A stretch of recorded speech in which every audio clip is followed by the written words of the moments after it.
വെയിലിനെ വിശ്വസിച്ച് ഞങ്ങൾ രാവിലെ തന്നെ ഒരു ട്രിപ്പ് പ്ലാൻ ചെയ്തു. രാവിലെ ഇറങ്ങിയതുകൊണ്ട് തന്നെ രണ്ടാളും ഫുഡൊന്നും കഴിച്ചിട്ടില്ല.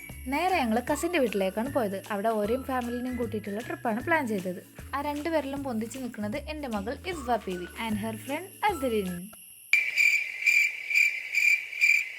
പോസിങ്ങിന് ഒരു കുറവും വരുത്തിയിട്ടില്ല. കുറച്ചുകൂടി കഴിഞ്ഞാൽ അതിന് ഇതിലേറെ വല്ല പോസ് കാണിക്കും. അങ്ങനെ നോക്കി പഠിക്കുന്നുണ്ടുള്ളൂ. അവിടെ എത്തിയത് തന്നെ ഒരു വലിയ ട്രിപ്പ് മൂഡായിട്ടുണ്ട്. ഒരു കളിയും കാര്യങ്ങളൊക്കെ കഴിഞ്ഞിട്ട് ഞങ്ങൾ ഒരു ഈവനിങ്ങിനാണ് പുറത്തിറങ്ങി. ഈവനിങ് ആയപ്പോൾ തന്നെ ക്ലൈമറ്റ് ഒക്കെ ഒന്ന് ചെറുതായിട്ടൊന്ന് ചേഞ്ച് ചെയ്തിട്ടുണ്ടായിരുന്നു. വലിയ ട്രിപ്പ് ഒന്നല്ല, എന്നാലും ജസ്റ്റ് ഒരു റൈഡായിട്ട് മിനി ഊട്ടി പോവാന്ന് വിചാരിച്ചു. അങ്ങനെ എല്ലാവരും സെറ്റായി കാറിൽ കയറി. ട്രിപ്പ് ആരംഭിച്ചതേ ഉള്ളൂ. നല്ല മഴക്കാറ് വരുന്നുണ്ട്. ഈ വരവ് കണ്ടിട്ട് എന്തായാലും പാർക്ക് പോകാൻ പറ്റില്ല എന്നുള്ളത് ഞങ്ങൾക്ക് മനസ്സിലായി. എന്നാൽ പിന്നെ ജസ്റ്റ് ഒന്ന് പ്ലാൻ മാറ്റാന്ന് വിചാരിച്ചു ഞങ്ങൾ നേരെ അരീക്കോട് മുക്കുള്ള പുളിമാട് എന്ന് പറഞ്ഞ സ്ഥലത്തേക്ക് പോകാന്ന് വിചാരിച്ചു. എന്തായാലും ഇറങ്ങിയില്ല. ഇനി എവിടെയെങ്കിലും ഒന്നും പോയിട്ടില്ലെങ്കിൽ മോശമാവൂലേ. സൗന്ദര്യം വിട്ട ഒരു കളിയില്ല. ഐഷു എല്ലാം പിടിച്ചു വലിച്ച് കൊളാക്കി കൊടുത്തോണ്ട് തന്നെ ഇസുവിന്റെ മുഖം ഇങ്ങനെ ഇരിക്കുന്നത്. പിന്നെ ഉള്ള ഒരു വിധത്തിലൊക്കെ റെഡിയാക്കി വെച്ചു.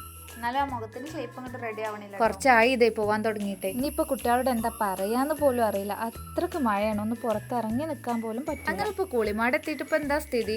അങ്ങനെ മതിലും കാണിച്ചു കൊടുത്ത് പോരേണ്ട അവസ്ഥയായി. കുറച്ചുകൂടി നേരത്തെ ഇറങ്ങിയിരുന്നെങ്കിൽ ഖേദം പറഞ്ഞിട്ട് കാര്യമല്ലല്ലോ. ഏതായാലും കുട്ടികളെ ഹാപ്പി ആക്കുക എന്നുള്ളത് മസ്റ്റ് ആയിരുന്നു. അങ്ങനെ ഞങ്ങളൊരു റെസ്റ്റോറന്റ് കണ്ടെത്തി. അവിടെയാണെങ്കിൽ ഫുഡ് കഴിക്കുക എന്നുള്ള പേരിൽ കയറിങ്ങാണ്ട് കുറച്ച് റൈഡിലൊക്കെ കുട്ടികളെ കയറ്റാലോ. എങ്ങനെയുണ്ട് ബുദ്ധി? പറഞ്ഞ പോലെ തന്നെ കുട്ടികൾ ഭയങ്കര ഹാപ്പി ആയിരുന്നു. അവൾക്ക് എല്ലാ റൈഡും ഇഷ്ടപ്പെട്ടു.